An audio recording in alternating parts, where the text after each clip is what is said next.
परम शांति बापू जी आपका स्वागत है। आज हम ये जानना चाहते हैं कि जो हमारा जो सेल है, तो सेल के अंदर ये बीमारी के जो अभी आपने जैसे अभी बात हो रही थी, आप हमें समझा रहे थे कि सेल के ऊपर के जो आवरण है, हमारे मनुष्य के ओरा के जो आवरण है, तो अगर वायरस हमारा ओरा मजबूत होगा तो वो वायरस नहीं आएगा, और सेल को कैसे मजबूत करे उसके बारे में बताएं। देखो, जो हमारा स्थूल सेल है, शरीर के अंदर स्थूल सेल है। आजकल सभी ये तो जानते हैं ना कि हमारा शरीर है कई ट्रिलियन सेल से बना हुआ है। ठीक है। तो एक सेल के अंदर ऊपर के आवरण में जल और मिट्टी है सेल के अंदर। उसके अंदर फिर अग्नि और वायु है, और उसके अंदर फिर आकाश तत्व है। तो इससे एक सेल बना है ना। मतलब 5 तत्वों का सेल के अंदर ऊपर 2 तत्व है, जल मिट्टी, और उसके अंदर वायु और अग्नि है, इसके अंदर आकाश है। तो ये पूरा एक सेल बना हुआ है। अब जब सेल खराब हो जाता है तो वो उसको लोग क्या बोलते हैं, कैंसर हो गया। तो वो सेल को निकाल देते हैं ऑपरेशन करके। मगर वो सेल तो ऊपर जल मिट्टी वाला सेल निकाल दिया, मगर सूक्ष्म शरीर जो है, मतलब सूक्ष्म में सेल के तो वो आकाश और वायु का, आकाश वायु और अग्नि 3 तत्वों का जो सेल रहा, वो तो चार्ज नहीं हुआ ना। तो कैसे चार्ज करेंगे उसको? तो वो चार्ज करने के लिए देखो पावर चाहिए।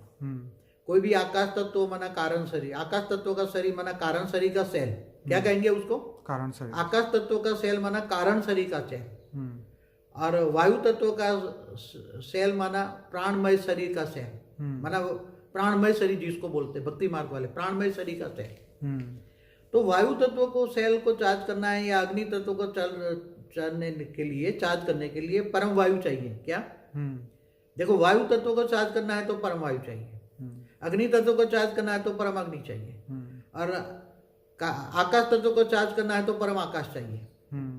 तो परम आकाश, परम वायु, परम अग्नि कहाँ से आएगी? किसके पास होगा? जिसके पास हो उसके पास कनेक्शन करो, उससे कनेक्शन जोड़ो, और उसी से पावर हाउस से कनेक्शन लो तो पावर आएगी। समझ में आए ये? तो सेल चार्ज हो जाएगा। नहीं तो ये तुम जो जैसे कोई कहीं भी डैमेज, सूक्ष्म शरीर में जो भी डैमेज होता है, वो जब आत्मा शरीर छोड़ देती तो सूक्ष्म शरीर को डैमेज हुआ, वो रीबॉर्न होगा तो भी दूसरे जन्म में भी ये डैमेज आएगा ही आएगा। समझ में आए? तो उसको जब कई आत्मा मर जाती हैं तो उसके आसपास जो आत्माएं होती हैं, अच्छी आत्माएं होती, तो उसको बोलते तू थोड़ा तपस्या कर ले। हिमालय में जाकर तपस्या करती है। जैसे तो वहां जाने का फायदा क्या बापू? वहां जैसे ये मानसरोवर जाते हैं, कैलाश मानसरोवर या बद्रीनाथ, केदारनाथ, हिमालय में जाते हैं ना, तो वहां का जो वायुमंडल होता है, वायु तत्व थोड़ा ठीक होता है। ओके। सतो प्रधान, मतलब सतो प्रधान वायु तत्व होता है, क्योंकि वो दूषित नहीं है। वहां नेगेटिव वायु तत्व में नेगेटिव वायुमंडल कम होता है। ठीक है। और यहाँ जो धरती पर जो नेगेटिव वायुमंडल भरा हुआ होता है, वायु तत्व के एक एक सेल में, वायु तत्व के यहाँ धरती पर वायु तत्व के एक एक सेल में नेगेटिव रिकॉर्ड पढ़ाता है। जैसे तुम्हारे रेडियो वेव चलते हैं, टीवी चलते हैं, ये सारे के सारे तो वायुमंडल में, वायु तत्व में रिकॉर्ड होता है ना।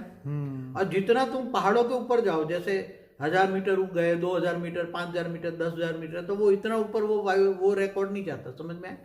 इसलिए वायु तत्व वो सतो प्रधान होता है, इसलिए वहां शांति मिलती है आत्मा को। वहां को शांति मिलने का कारण भी वहां वायुमंडल सतो प्रधान है और धरती पर तमो प्रधान है।